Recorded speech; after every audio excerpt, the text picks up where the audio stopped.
كنا لنهتدي لولا أن هدانا الله لقد جاءت رسل ربنا بالحق وأشهد أن لا إله إلا الله وحده لا شريك له وأشهد أن سيدنا ومولانا محمدا عبده ورسوله صلوات الله وسلامه عليه وعلى آله وأصحابه أجمعين أما بعد فأعوذ بالله من الشيطان الرجيم بسم الله الرحمن الرحيم إلا تنصروه فقد نصره الله إذ أخرجه الذين كفروا ثاني اثنين إذ هما في الغار إذ يقول لصاحبه لا تحزن إن الله معنا ببركة إن الله وملائكته يصلون على النبي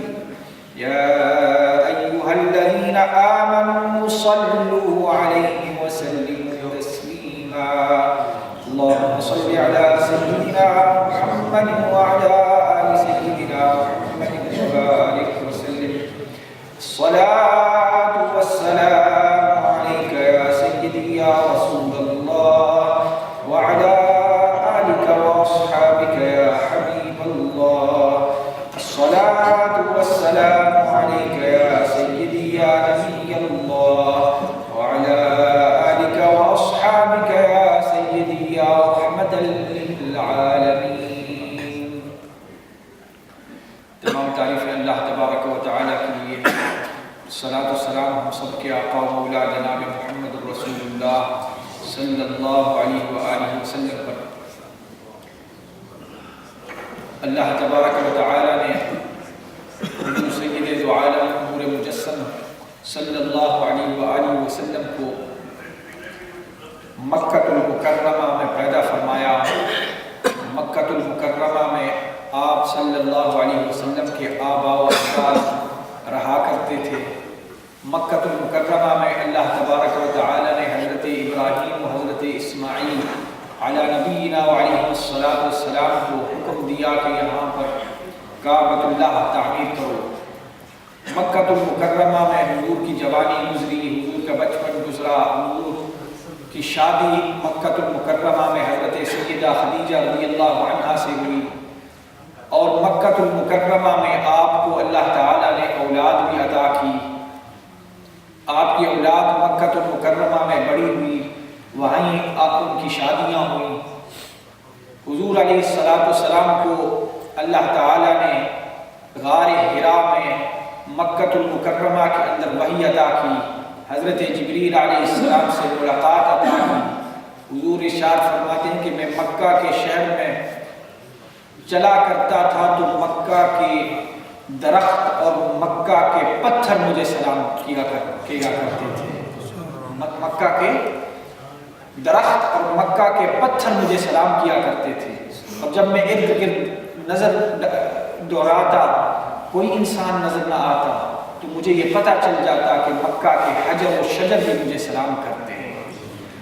مکہ المکرمہ میں اللہ تعالیٰ نے حضور علیہ السلام کو قرآن مجید کی وحی عطا کی۔ مکہ المکرمہ میں سے اللہ تعالیٰ نے حضور علیہ السلام کا سفر اسراء و معراج کی ابتدا مکہ المکرمہ سے ہوئی۔ الغرض کہ حضور علیہ السلام کا تعلق مکہ المکرمہ سے ایک بہت گہرا اور ایک بہت بلند تعلق تھا،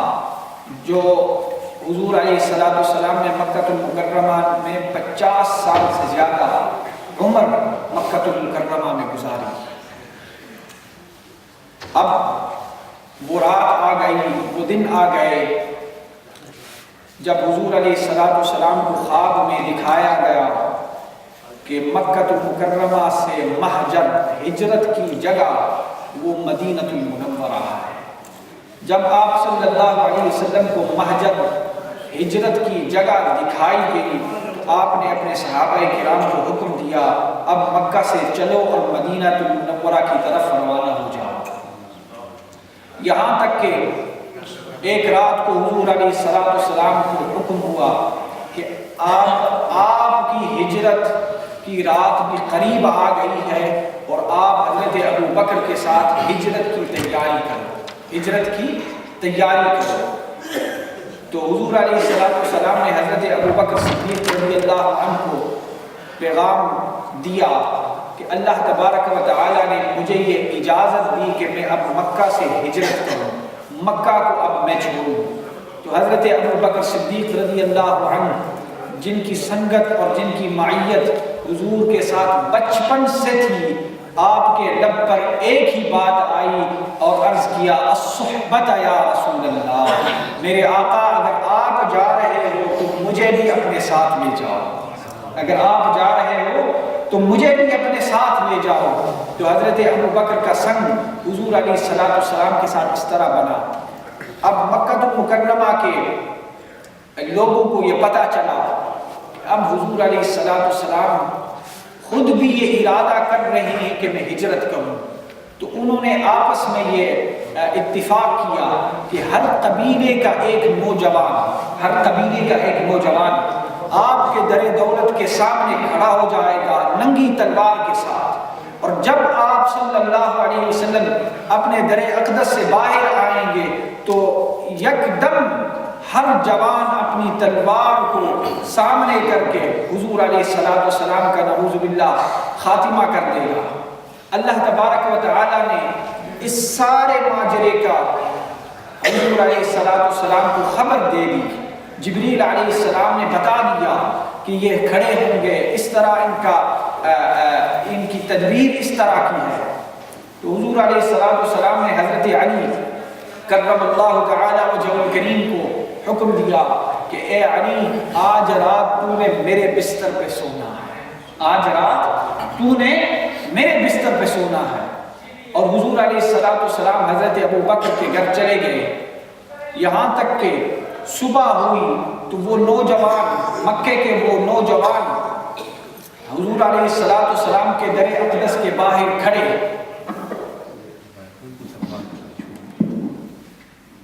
بسم اللہ الرحمن الرحیم۔ کسی کی یہ 7 سیٹر باہر کھڑی ہے، یہ ان کے آگے جو ہے نا ٹیبل کا بیگ بھی پڑا ہوا ہے، تو جس کسی بھی ہے وہ راستے سے موو کرے، کیونکہ وہ یہ چرچ والوں کا جو وہاں پر جو سینٹر ہے وہ چاہتے ہیں وہاں سے موو کرے۔ جس کسی بھی ہو، اگر کوئی نمازی ادھر آیا ہوا ہے تو وہ موو کر لائٹ وہی بند ہوئی۔ جس کسی کی بھی آپ پلیز جائیں چلے۔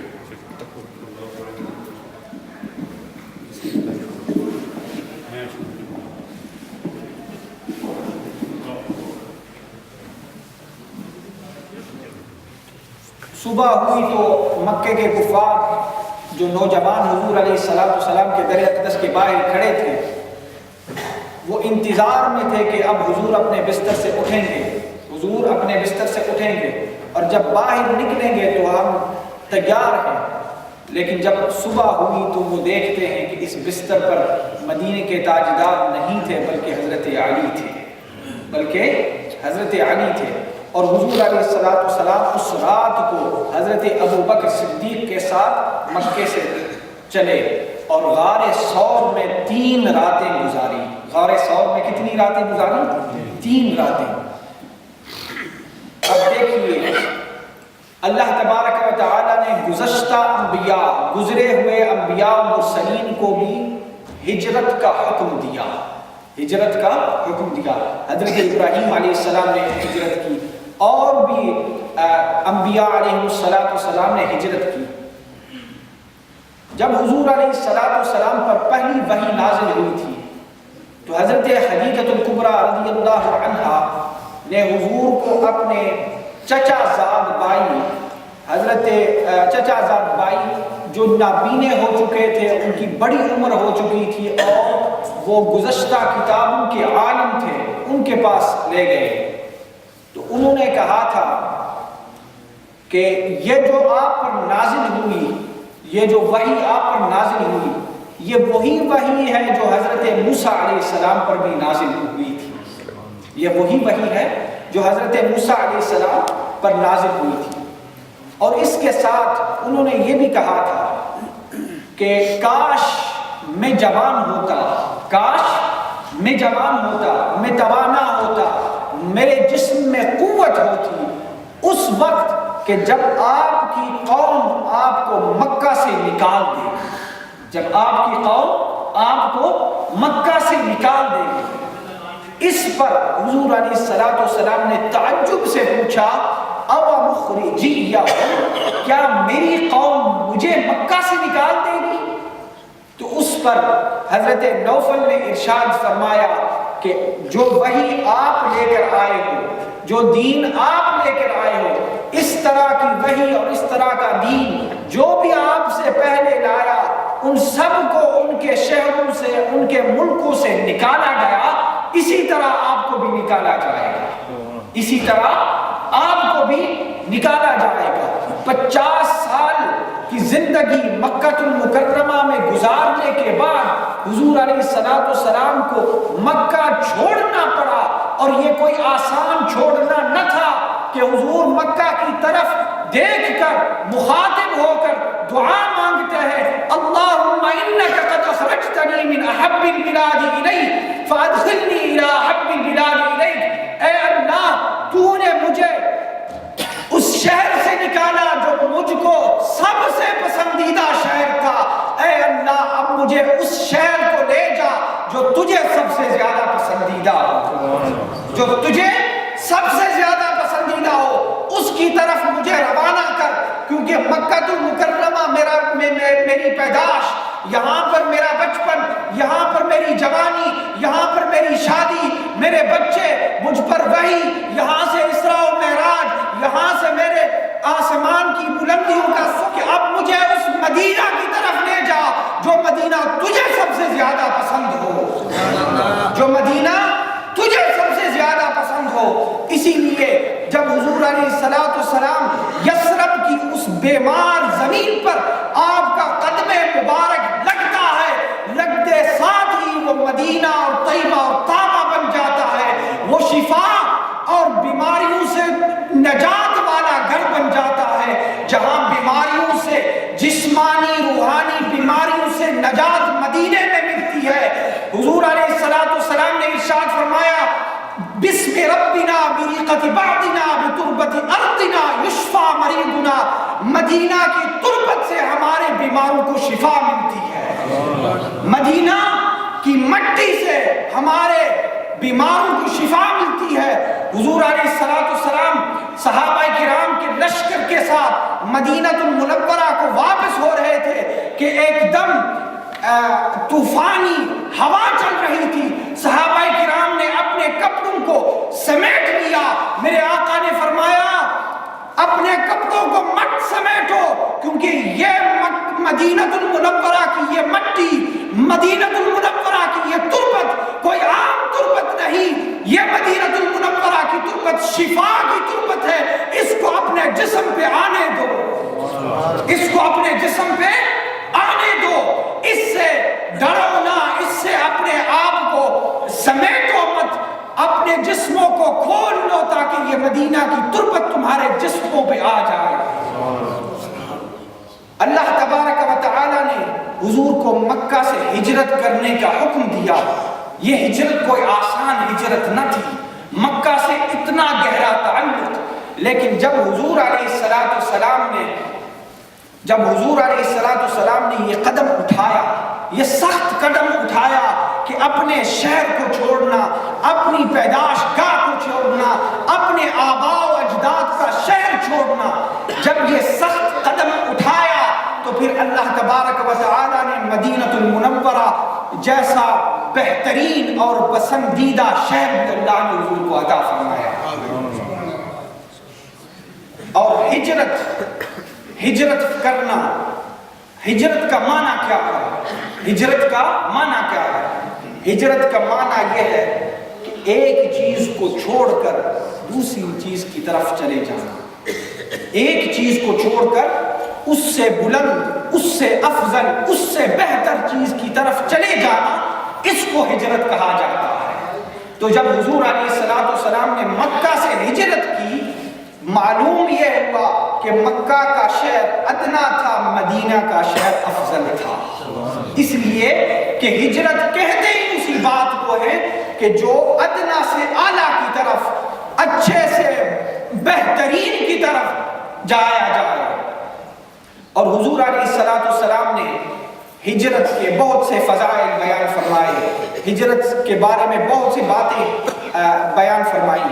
ہجرت کی ایک بات حضور علیہ السلام نے ارشاد فرمایا، المہاجر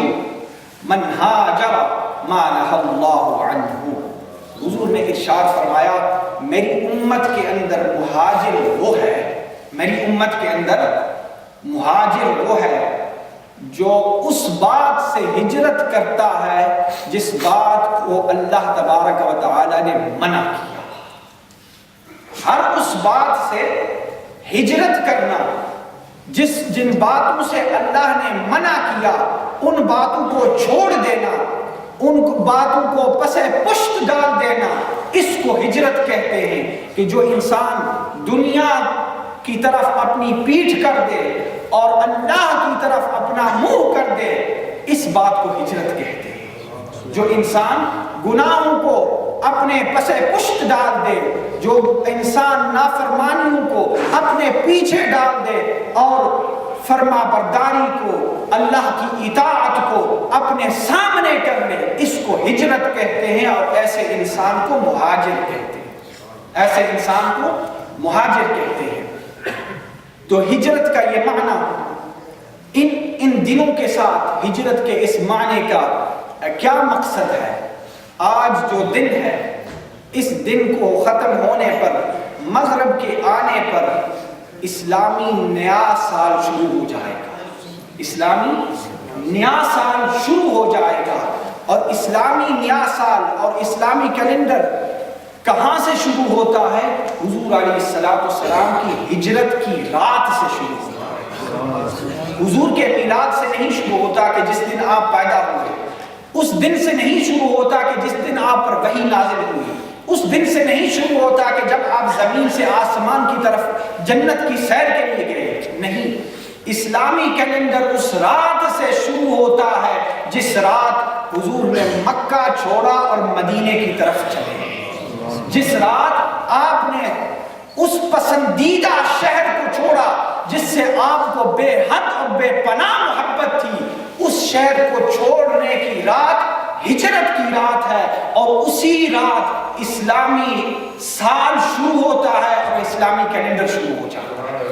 تو معلوم ہوا آج کی رات مغرب کے بعد محرم الحرام کی پہلی تاریخ ہے، اور محرم الحرام کی پہلی تاریخ اسلامی کیلنڈر کا نیا سال ہے۔ اور یہ ہمیں معلوم ہونا چاہیے، اور ہمارے گھروں میں بھی بچوں کو بھی معلوم ہونا چاہیے کہ آج کی رات ایک بابرکت رات ہے، آج کی رات ایک عظیم رات ہے کہ جس رات اللہ تبارک و تعالی نے حضور علیہ السلام کو شہر مدینہ عطا کیا تھا، جس رات آپ صلی اللہ علیہ وسلم نے دنیا کی ہر چیز کو قربان کر کے مدینے کا سفر شروع کیا تھا۔ اللہ تبارک و تعالی اس رات کی برکتوں سے ہم سب کو مالا مال فرمائے، اور اللہ تبارک و تعالی اس سال کے اس آخری دن کو ہم سب کے گناہوں کا کفارہ بنائے، اور آنے والا سال ہمارے لیے اور حضور کی ساری امت کے لیے برکتوں اور رحمتوں والا سال بنائے۔